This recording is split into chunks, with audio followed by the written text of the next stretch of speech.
बहुत समय पहले की बात है। विजयनगर राज्य में राजा वीर सिंह राज्य करते थे। उनके पुत्र का नाम विराट था। राजकुमार विराट का व्यवहार अन्य बालकों से अलग था। वह ना तो मुस्कुराता था, ना ही किसी से बात करता था, और यहाँ तक कि उसने पढ़ने लिखने से भी साफ साफ मना कर दिया था। वह सबके साथ रूखा व्यवहार करता था। राजा वीर सिंह ने उसे पढ़ाने के लिए कई विद्वान शिक्षक बुलाए, लेकिन कोई भी शिक्षक उसे पढ़ा नहीं पाता था। हमें क्षमा कीजिए महाराज, हमने राजकुमार विराट को शिक्षित करने के लिए साम दाम दंड भेद सभी साधनों का प्रयोग किया, लेकिन राजकुमार विराट किसी भी तरह से पढ़ने के लिए तैयार नहीं है। उन्हें शिक्षित करना असंभव है। महाराज वीर सिंह और महारानी अपने पुत्र के भविष्य को लेकर बहुत चिंतित हो जाते हैं। महाराज, राजकुमार विराट की यह दशा हमसे नहीं देखी जाती। महारानी, हम स्वयं राजकुमार को लेकर बहुत चिंतित हैं। वह ना तो पढ़ता है और ना ही तलवारबाजी में उसकी रुचि है। अगर उसका यही हाल रहा तो वह कैसे इस राज्य को संभालेगा। इस प्रकार राजा वीर सिंह के अनेक प्रयास करने के बाद भी राजकुमार विराट में कोई परिवर्तन नहीं हो पाता है। तब एक दिन सेनापति राजा वीर सिंह से कहता है, महाराज, मुझे क्षमा कीजिए, छोटा मुंह और बड़ी बात। मुझे लगता है राजकुमार विराट किसी बुरी शक्ति के प्रभाव में है। बुरी शक्ति? कैसी बुरी शक्ति? अगर राजकुमार विराट इस बुरी शक्ति के प्रभाव में है तो इस प्रभाव को कैसे दूर कर सकते हैं सेनापति जी? महाराज, यह कार्य हम नहीं कर सकते। किंतु पहाड़ी के नीचे नदी के किनारे एक ऋषि रहते हैं।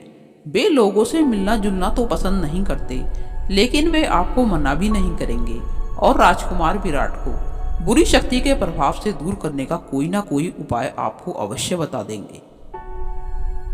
राजा वीर सिंह सेनापति की सलाह मान लेते हैं और घोड़े पर सवार होकर उन ऋषि से मिलने अकेले ही पहुंचते हैं। प्रणाम मुनिवर। मुनिवर, मैं बड़ी आशा लेकर आपके पास आया हूँ। महाराज, आप इतने बड़े राज्य के राजा हैं। एक राजा मेरे जैसे दरिद्र के लिए बहुत कुछ कर सकता है, लेकिन मैं आपके लिए क्या कर सकता हूँ? मुनिवर, मैं इस समय सबसे अधिक दरिद्र और अभागा व्यक्ति हूँ। उसके बाद राजा वीर सिंह अपनी सारी कहानी ऋषि को बता देते हैं। सारी बात सुनकर ऋषि कहते हैं, महाराज, मैं आपको राजकुमार को शिक्षित करने में मदद कर सकता हूँ। यदि आप किसी बाघ की जागृत अवस्था में थोड़ी सी मूंछ काट कर ला दें तो। जागृत अवस्था में बाघ की मूंछ? हे ज्ञानी महाराज, यह कैसे हो सकता है? यह तो असंभव है। महाराज, यह कार्य किसी मनुष्य के स्वभाव को बदलने से कठिन तो नहीं है। महाराज, प्रयास कीजिए और हिम्मत नहीं हारिएगा। ईश्वर ने चाहा तो आप अवश्य सफल होंगे। उसके बाद ऋषि खड़े हो जाते हैं और राजा वीर सिंह विचार मग्न और चिंतित होकर महल में लौट आते हैं। राजा वीर सिंह का एक चिड़ियाघर था। उसमें एक पिंजड़े में एक बाघ था। राजा वीर सिंह पिंजड़े के रखवाले के पास जाते हैं और कहते हैं, क्या इस बाघ को छूना संभव है? महाराज, यह एक हिंसक पशु है, इसे छूना असंभव है। महाराज, मैं तो इसका भोजन किसी प्रकार से इसके पिंजड़े में खिसका देता हूँ, लेकिन इसके पास जाने की कोशिश नहीं करता। लेकिन ऋषि की बातों में कुछ अजीब सी शक्ति थी, जिससे प्रभावित होकर राजा ने जोखिम भरा कदम उठाया और शाम को राजा बाघ के लिए कुछ भोजन लेकर आते हैं और उसे पिंजरे में खिसकाकर देखते रहते हैं। बाघ पहले तो गुर्राता है और उसके बाद खाना खा लेता है। बाघ राजा को इस प्रकार से देखता है मानो राजा का यह कार्य उसे पसंद आ गया हो। राजा वीर सिंह लगातार 15 दिनों तक बाघ को इसी तरह से खाना खिलाते हैं। 15 दिनों के बाद राजा वीर सिंह भोजन की थाली को अपने हाथ में रखते हैं और बाघ का इंतजार करते हैं। बाघ पहले तो राजा को संदेह से देखता है, पर बाद में पिंजड़े के पास आकर राजा के हाथ में रखी थाली से खाना खा लेता है। राजा वीर सिंह कुछ दिनों तक ऐसा ही करते हैं। एक दिन बाघ खाना खाने के बाद राजा का हाथ चाटने लगता है।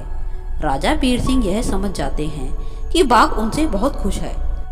कुछ दिनों के बाद राजा वीर सिंह बाघ के सिर पर हाथ फेरने लगते हैं। बाघ इससे बहुत खुश हो जाता है। यह सिलसिला 1 माह तक जारी रहता है और राजा अनेक प्रेम भरे शब्दों का प्रयोग करके बाघ से बात करते हैं। ये शब्द बाघ को बहुत अच्छे लगने लगते हैं। बाघराज, आप खुश तो हैं? आपको कोई कष्ट तो नहीं है?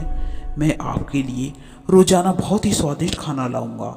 आप इसी तरह मेरे हाथ से भोजन कर लिया करिए।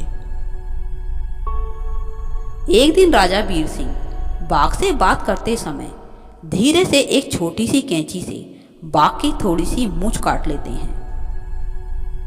बाघ राजा की इस हरकत से बिल्कुल भी नाराज नहीं होता है।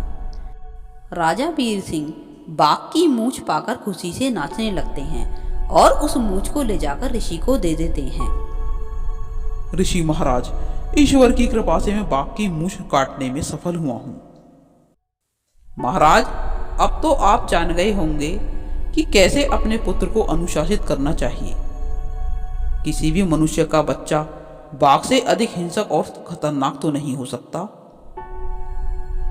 महाराज, अपने पुत्र को किसी शिक्षक को सौंपने से पहले आप स्वयं उसे अनुशासित करो।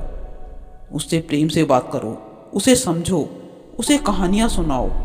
जैसे आपने बाघ को अपना मित्र बना लिया, उसी तरह अपने पुत्र को भी अपना मित्र बनाओ, उसकी बातों को समझो। महाराज, एक पिता अपनी संतान के लिए सबसे अच्छा गुरु होता है। महाराज, अब आप उसी आत्मविश्वास और दृढ़ निश्चय के साथ राजकुमार को भी अनुशासित कीजिए। उसके बाद राजकुमार को शिक्षक की सहायता लेने के लिए तैयार कीजिएगा। मुनिवर, आपने मेरा सही प्रकार से मार्गदर्शन किया, इसके लिए आपका बहुत बहुत धन्यवाद। इसके बाद राजा वीर सिंह महल लौट आते हैं और राजकुमार विराट को अनुशासित करने में जुट जाते हैं। पहले तो राजकुमार को यह सब कुछ बहुत ही विचित्र सा लगता है, लेकिन पिता के स्नेह और मित्रवत व्यवहार से वह धीरे धीरे पिता की बातों को समझने लगता है।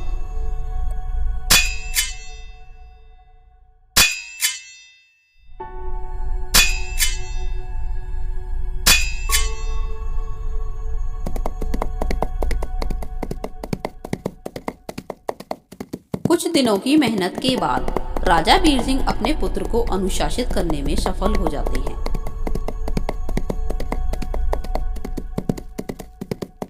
पुत्र विराट, आप यह सब कुछ बहुत ही सरलता से सीख गए। पिताश्री, मैं यह सब आपके प्रयास से ही कर पाया हूँ। आपने ही मुझे इस योग्य बनाया है। महाराज, आपके अथक प्रयास से ही राजकुमार में यह परिवर्तन हुआ है। आपने एक पिता के कर्तव्य को बखूबी निभाया है। महारानी, इस कार्य में आपका भी पूरा पूरा योगदान है। हे ईश्वर, आपका बहुत बहुत धन्यवाद। आपकी कृपा से आज हमारा पुत्र अनुशासित और संस्कारी बना है।